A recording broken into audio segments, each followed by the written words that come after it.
Well, guys, I did my very first review of an R3, this one here, about 2 to 3 years ago. And since then, a year on, I bought another R3, and a year on that, I bought another R3. So now I've got 3 of these cameras, right? And so it's pretty obvious that I love them, and I think they're pretty good. But the question is this camera still viable in 2026? And the short answer to that is yes, because we've just had the Canon R3 come out, and everyone's ranting and raving about it. But really, it offers nothing more than the R3, and the R3 still kicks its butt, right, in a lot of areas. And so the R3 has really aged well. But it's really quite interesting because the R3 has not been had as much kind of media or been as popular, and it's the size that I think puts people off. People think that, oh, look at that big camera, it looks chunky, looks big, because it has the built-in extra battery bit here, you know, like you have to put an extension on a camera. But if you add the extension to the R5, which a lot of photographers do because they want to shoot all day, don't want to be changing batteries every hour, then it actually works out heavier than the R3. And the R3, the ergonomics on it is much superior to the R5, because you get double the buttons here. You get the buttons up here. Then you turn it sideways, and all the buttons are repeated here. So and the way it's designed is it's got like a double grip.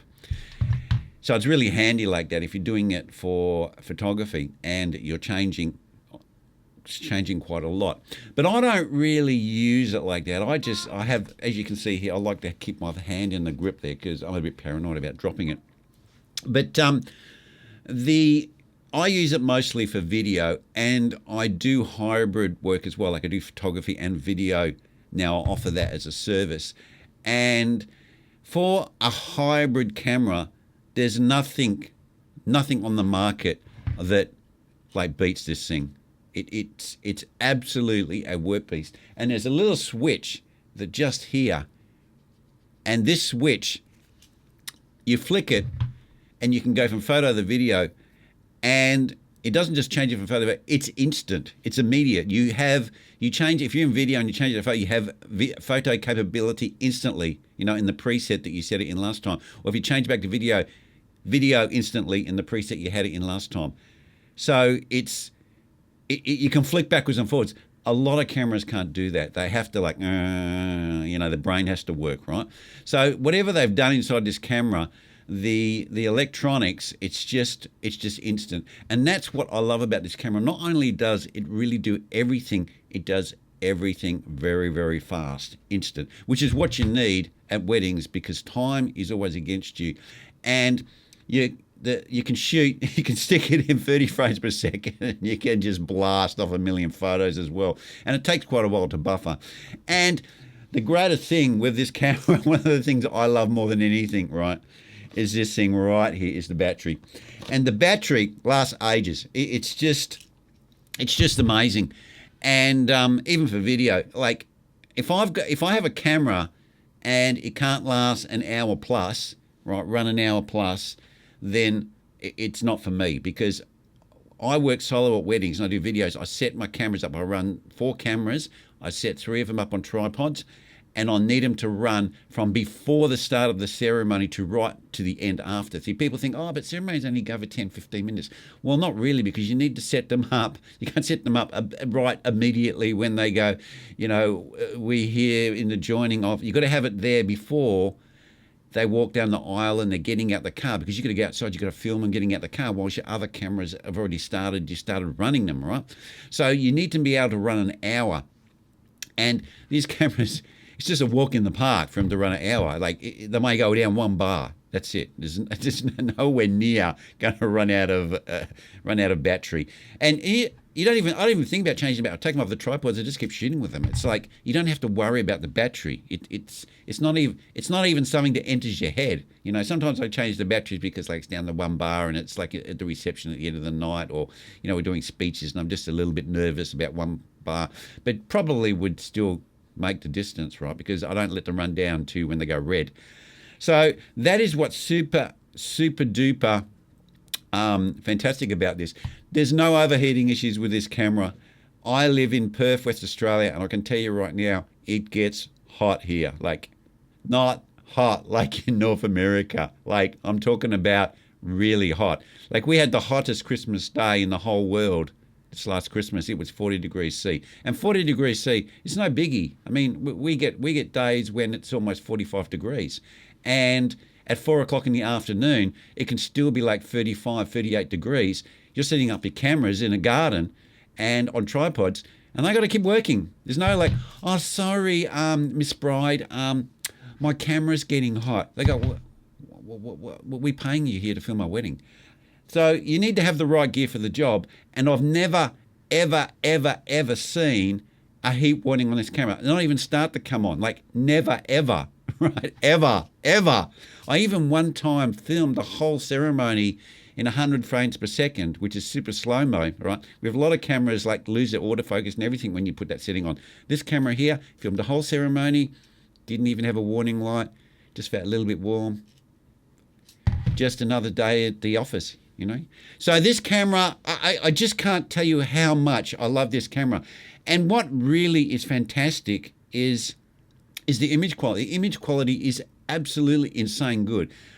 The big negative but is the files are big. They're bigger than most of the other brands. The C-Log 3, I shoot in All-I, they're pretty big.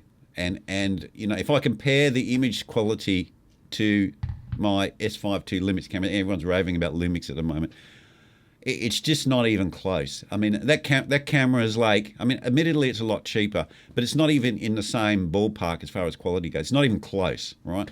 The image breaks up so much easier. The color science is like a bit yucky. It has a lot of green in it. But even if you try to correct it and push it, it just breaks up. It just can't. You put any pressure on it, it doesn't handle it. Also, these R3s, they have such good low light performance. Even in video, you can pull images up, and if it's a photo, you can almost, and I've done it, you can almost have an image where you can't even see the subject, and you can bring that subject back from out of darkness. It's like when I first bought this camera, it like blew my mind. The camera is, I don't know. I mean, I know it sounds like I'm raving here, but I just can't say enough good things about this camera. Now, I get it. It hasn't got all of these new fandangle features that come out like the Opagate and so forth. But those things are nice to have. But when you start using a camera and it's working for you and you need to be out, you can't baby it.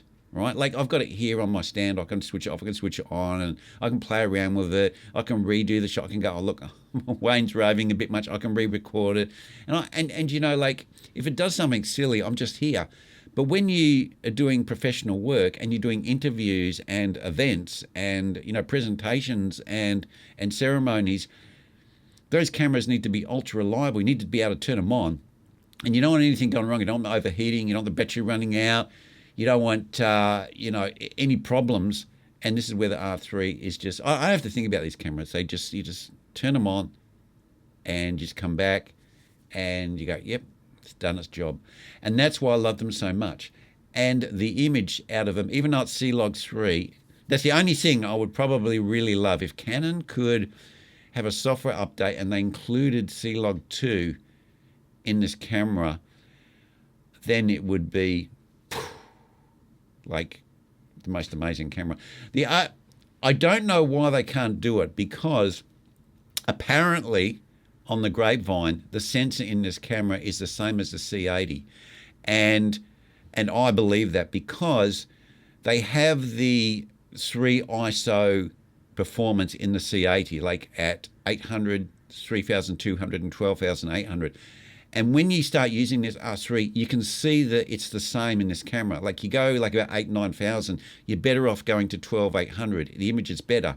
And at 3.2, the image is nice and clean, which I am on right now, and also 800. So I'm pretty certain this is the same sensor. And even though technically they don't say it's a 3 ISO base, I believe it's the same sensor.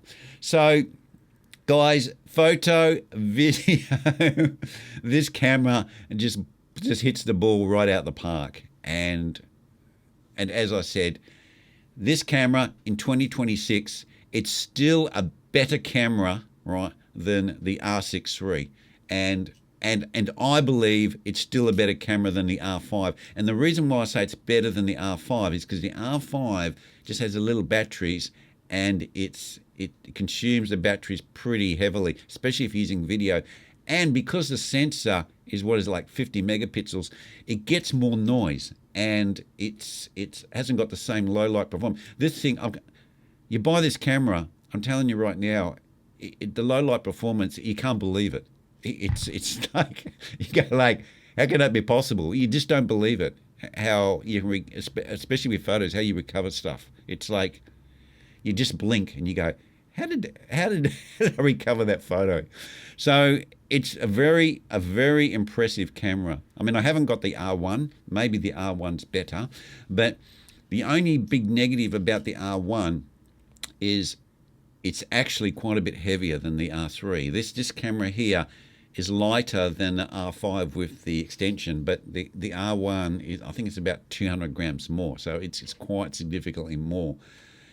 But it's got the C-Log 2, and it's got some autofocus features that are fully improved. But these professional body cameras, the build quality of them, how they work, how they're workhorses, how they just keep doing shit, they're amazing.